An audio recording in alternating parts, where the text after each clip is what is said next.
Neemias, capítulo 12. Lista dos sacerdotes e levitas. Esta é a lista dos sacerdotes e levitas que voltaram do cativeiro com Zorobabel, filho de Salatiel, e com Josué, o grande sacerdote. Sacerdotes: Seraías, Jeremias, Esdras, Amariá, Maluque, Atos, Secanias, Reum, Merimote, Ido, Genetoi, Abias, Miamim, Maadias, Bilga, Semaías, Joiaribe, Gedaías, Salo, Amoque, Ilquias e Gedaías. Esses homens foram líderes entre os seus colegas sacerdotes no tempo de Josué. Levitas estavam encarregados do cântico de hinos de louvor os seguintes: Jesua, Binui, Cadmiel, Serebias, Judá e Matanias. Os seguintes formavam o coro que cantava as respostas: Baquibuquias e Uni, e os seus colegas levitas. Descendentes de Josué, o grande sacerdote. Josué foi pai de Joiaquim. Joiaquim foi pai de Eliasibe. Eliasibe foi pai de Joiada. Joiada foi pai de Jonatas. E Jonatas foi pai de Jadua. Chefes dos grupos de famílias de sacerdotes. Quando Joiaquim era o grande sacerdote, os seguintes sacerdotes eram chefes dos grupos de famílias de sacerdotes. Sacerdote: Meraías. Grupo de famílias: Seraías. Sacerdote: Ananias. Grupo de famílias: Jeremias. Sacerdote: Mesulã. Grupo de famílias: Esdras. Sacerdote: Joanã. Grupo de famílias: Amariá. Sacerdote Jonatas. Grupo de famílias: Maluque. Sacerdote José. Grupo de famílias: Sebanias. Sacerdote Adna. Grupo de famílias: Arim. Sacerdote Eucai. Grupo de famílias: Meraiote. Sacerdote Zacarias. Grupo de famílias: Ido. Sacerdote Mesulã. Grupo de famílias: Gineton. Sacerdote Zicri. Grupo de famílias: Abias. Sacerdote desconhecido. Grupo de famílias: Miniamim. Sacerdote Piltai. Grupo de famílias: Moadias. Sacerdote Samua. Grupo de famílias: Bilga. Sacerdote Jonatas. Grupo de famílias: Semaías. Sacerdote Matenai. Grupo de famílias: Joiaribe. Sacerdote Uzi. Grupo de famílias: Gedaías. Sacerdote Calai. Grupo de famílias: Salai. Sacerdote Éber. Grupo de famílias: Amoque. Sacerdote Asabias. Grupo de famílias: Euquias. Sacerdote Netanel. Grupo de famílias: Gedaías. Registro das famílias de sacerdotes e de levitas. Foi feito um registro dos chefes das famílias de levitas e das famílias de sacerdotes durante a vida dos seguintes grandes sacerdotes: Eliasibe, Joiada, Joanã e Jadua. Esse registro terminou quando Dario era rei da Pérsia. No entanto, os chefes de famílias de levitas foram registrados somente até a época de Joanã, filho de Eliasibe. Divisão de serviços no templo. Os levitas foram organizados em grupos que eram dirigidos por Asabias, Serebias, Jesua, Binui e Cadmiel. O coro estava dividido em 2 grupos. Um grupo cantava e o outro respondia. Nos hinos, os cantores davam graças a Deus, de acordo com as instruções deixadas pelo rei Davi, homem de Deus. Estavam encarregados de tomar conta dos depósitos que ficavam perto dos portões do templo os seguintes guardas: Matanias, Baquibuquias, Obadias, Mesulã, Talmon e Acube. Essas pessoas viveram no tempo de Joiaquim, filho de Josué e neto de Josadaque, e nos dias de Neemias, o governador, e de Esdras, o sacerdote e mestre da lei. Inauguração das muralhas. Quando as muralhas da cidade de Jerusalém foram inauguradas, os levitas foram trazidos de todos os lugares onde estavam morando, para que assim pudessem comemorar a inauguração com hinos de louvor e com música de harpas, de liras e de pratos musicais. As famílias de cantores levitas se ajuntaram e vieram dos lugares em redor de Jerusalém, onde haviam construído as suas casas. Vieram também dos povoados que ficavam ao redor de Netofa e de Bet-Gilgal, Geba e Asmavete. Os sacerdotes e os levitas purificavam-se a si mesmos e também purificavam o povo, os portões e as muralhas da cidade. Eu, Neemias, mandei que as autoridades de Judá se reunissem em cima da muralha e os organizei em 2 grandes grupos para marcharem ao redor da cidade, dando graças a Deus. O primeiro grupo marchava para a direita, em direção ao portão do lixo. Atrás dos cantores marchava Osaías, seguido pela metade das autoridades de Judá. Os seguintes sacerdotes, tocando trombetas, marchavam em seguida: Azarias, Esdras, Mesulã, Judá, Benjamim, Semaías e Jeremias. Depois vinha Zacarias, filho de Jonatas e neto de Semaías. Seus outros antepassados foram Matanias, Micaías e Zacur, do grupo de famílias de Asaf. Zacarias era seguido pelos outros membros do seu grupo de famílias: Semaías, Azarel, Milalai, Gilalai, Maai, Netanel, Judá e Anani.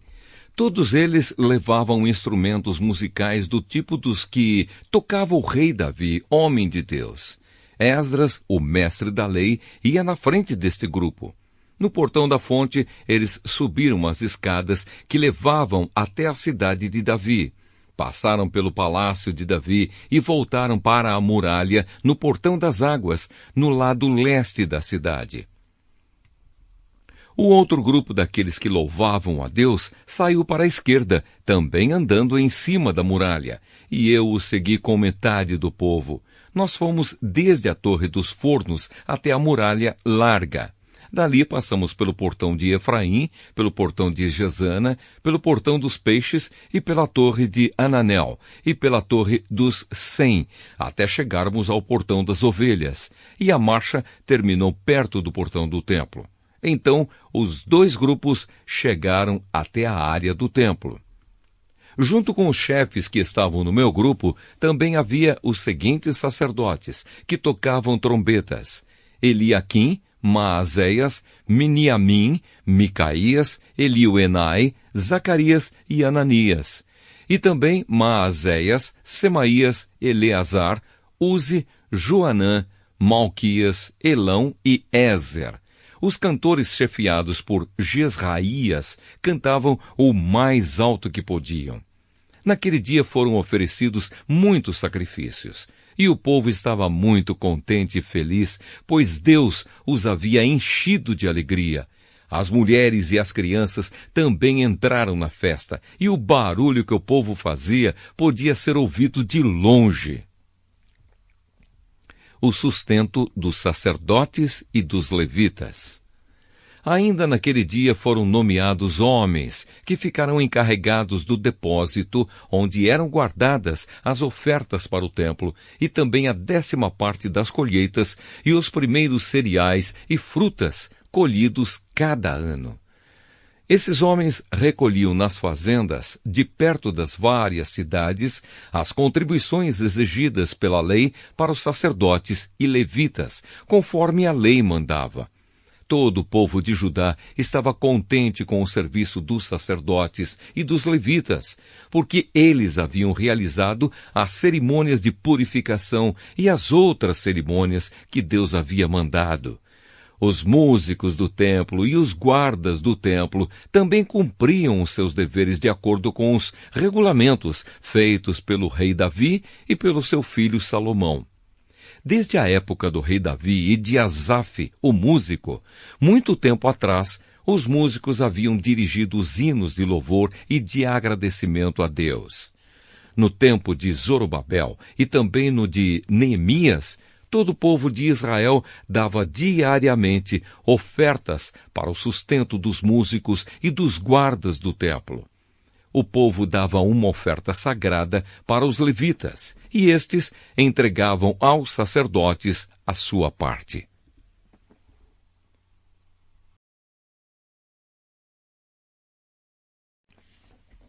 Neemias, capítulo 13. Separação dos estrangeiros. A lei de Moisés estava sendo lida em voz alta para o povo. Então chegaram ao trecho que diz que nunca seria permitido que nenhum amonita ou moabita se juntasse ao povo de Deus. Isso porque o povo de Amon e o de Moabe não haviam dado comida nem água aos israelitas na sua viagem, quando saíram do Egito. Em vez disso, esses dois povos haviam pago a Balaão para amaldiçoar o povo de Israel. Mas o nosso Deus virou a maldição em bênção. Quando os israelitas ouviram a leitura dessa lei, eles expulsaram os estrangeiros do meio deles. As reformas de Neemias. Antes desses acontecimentos, o sacerdote Eliasibe, que era o encarregado dos depósitos do templo, havia se ligado com Tobias por laços de parentesco. Por isso, havia deixado que Tobias usasse uma sala grande, onde antes eram guardadas as ofertas de cereais e de incenso, os objetos usados no templo, as ofertas para os sacerdotes e a 10ª parte dos cereais, do vinho e do azeite, dados para os levitas, para os músicos e para os guardas do templo. Porém, quando isso aconteceu, eu não estava em Jerusalém, porque no ano 32 do reinado de Artaxerxes, da Babilônia, eu havia voltado para lá, a fim de dar ao rei um relatório. Mas, depois de algum tempo, ele deixou que eu voltasse. Então voltei para Jerusalém e fiquei sabendo do mal que Eliasibe havia feito, deixado que Tobias usasse uma sala do templo. Eu fiquei tão furioso que joguei todos os móveis de Tobias para fora da sala. Depois, dei ordem para que a sala fosse purificada e que os objetos do templo, as ofertas de cereais e o incenso fossem colocados ali de novo. Eu soube também que os músicos do templo e outros levitas haviam saído de Jerusalém e voltado para suas fazendas, porque o povo não estava dando o suficiente para o sustento deles. Então repreendi as autoridades por deixarem que o templo ficasse abandonado. Depois trouxe de volta para o templo os levitas e os músicos, e os coloquei de novo nos seus postos. Aí todo o povo de Israel começou de novo a trazer para os depósitos do templo a 10ª parte dos cereais, do vinho e do azeite. Eu encarreguei de tomar conta dos depósitos os seguintes homens: o sacerdote Selemias, Zadok, o escrivão, e um levita chamado Pedaías. E como ajudante deles pus Anã, filho de Zacur e neto de Matanias. Eu sabia que podia confiar nesses homens e que eles seriam honestos na divisão dos mantimentos com os seus colegas de trabalho. Ó meu Deus, lembra de todas essas coisas que eu tenho feito pelo teu templo e pelo seu serviço. Naqueles dias eu vi que em Jerusalém havia gente que no sábado pisava uvas para fazer vinho. Outros, no sábado, carregavam os seus jumentos de cereais, vinho, uvas, figos e outras coisas e levavam para dentro de Jerusalém. Então dei ordem para que não vendessem nada no sábado. Alguns homens da cidade de Tiro, que moravam em Jerusalém, traziam peixes e todo tipo de mercadorias à cidade para vender ao nosso povo no sábado. Então eu repreendi as autoridades dos judeus e lhes disse: vejam só que coisa errada vocês estão fazendo. Vocês estão profanando o dia do sábado. Foi por isso mesmo que Deus castigou os seus antepassados, deixando que esta cidade fosse destruída. E agora vocês insistem em profanar o sábado, fazendo com que assim Deus fique ainda mais irado com Israel. Portanto, ordenei que os portões da cidade fossem fechados antes que começasse cada sábado. Logo que fosse ficando escuro e que não fossem abertos de novo até que o sábado terminasse. E coloquei alguns dos meus homens nos portões para que nenhuma carga fosse levada para dentro da cidade no sábado. Uma ou duas vezes, os negociantes que vendiam todo tipo de mercadorias passaram a noite de sexta-feira fora das muralhas da cidade, mas eu os avisei. Não adianta vocês passarem a noite do lado de fora das muralhas, esperando pela manhã. Se vocês fizerem isso de novo, eu usarei a força. Daí em diante, eles não voltaram mais no sábado. Eu mandei que os levitas se purificassem e fossem guardar os portões para termos a certeza de que o sábado seria conservado santo. Ó meu Deus, lembra de mim por isso também, e tem piedade de mim por causa do teu grande amor. Nessa época, descobri também que muitos judeus haviam casado com mulheres de Asdod, de Amon e de Moabe. Metade dos seus filhos falava a língua de Asdod, ou outra língua, e não sabia falar a língua dos judeus. Eu repreendi aqueles homens e os amaldiçoei. Bati neles e arranquei os seus cabelos. E exigi, em nome de Deus, que fizessem a promessa de que nunca mais, nem eles, nem os seus filhos, casariam com estrangeiras. Eu disse a eles: foram mulheres estrangeiras que fizeram o rei Salomão pecar. Ele era mais famoso do que todos os reis das outras nações. Deus o amou e o pôs como rei de todo o povo de Israel. E, no entanto, ele caiu nesse pecado. Será que nós vamos seguir o exemplo dele e desobedecer ao nosso Deus, casando com mulheres estrangeiras? Joiada era filho de Eliasibe, o grande sacerdote. Porém, um dos filhos de Joiada havia casado com uma filha de Sambalate, da cidade de Bet-Horon. Por isso, eu expulsei Joiada de Jerusalém. Ó meu Deus, lembra de como essas pessoas marcharam não somente o ofício de sacerdote, como também a aliança que fizeste com os sacerdotes e com os levitas. Eu purifiquei o povo de tudo que era estrangeiro.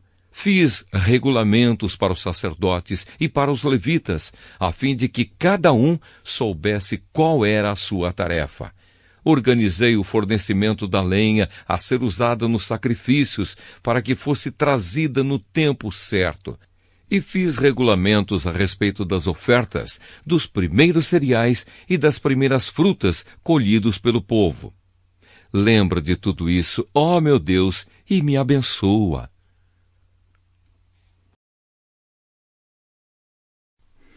Ester, capítulo 1.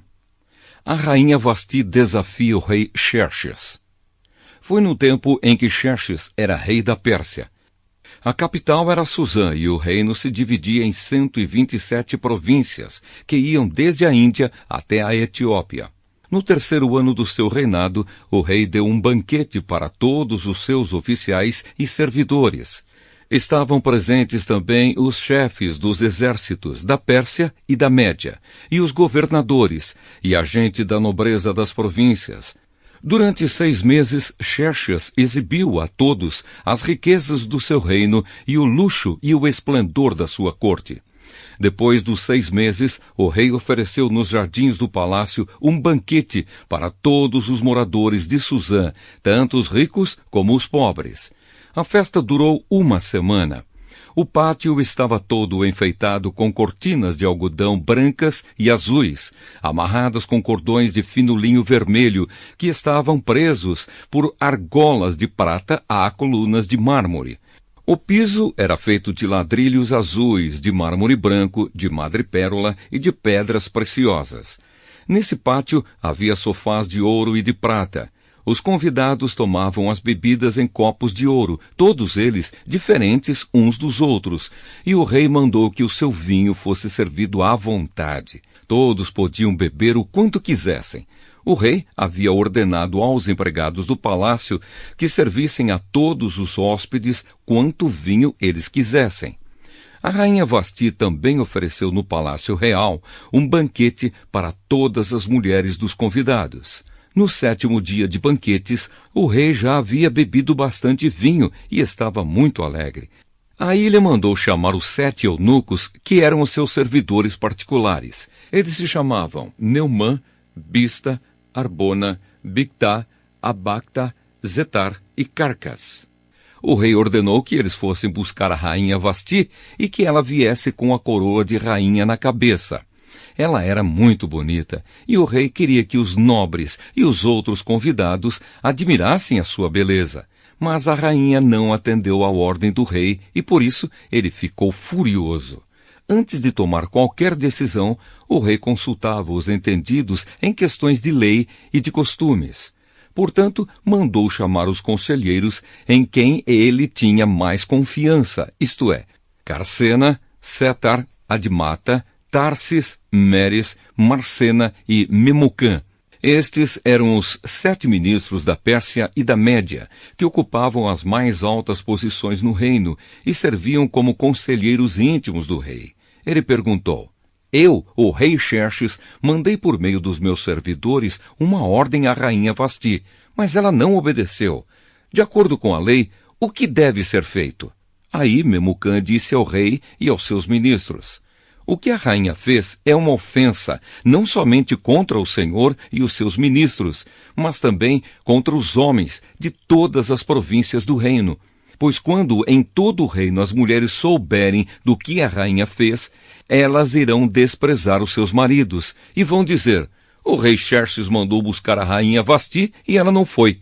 Hoje mesmo, continuou Memucã, as mulheres das altas autoridades da Pérsia e da Média vão saber do que a rainha Vasti fez e vão contar aos seus maridos. E por toda parte as mulheres não respeitarão os seus maridos, e os maridos ficarão zangados com as suas mulheres. Portanto, se for da sua vontade, ó rei, assine um decreto proibindo a rainha Vasti de aparecer na presença do Senhor. E mande escrever isso nos livros das leis da Pérsia e da Média, para que nunca possa ser anulado. Depois arranje uma mulher que seja melhor do que Vasti, para ser rainha no lugar dela. Quando a ordem do rei for anunciada por todo este enorme reino, então todas as mulheres tratarão com respeito os seus maridos, sejam ricos ou pobres. O rei e os seus ministros gostaram da ideia, e ele fez o que Memucã tinha sugerido. Ele enviou cartas a todas as províncias do reino, cada carta na língua e na escrita de cada província e de cada povo, mandando que todo marido fosse chefe da sua casa e que tivesse sempre a última palavra.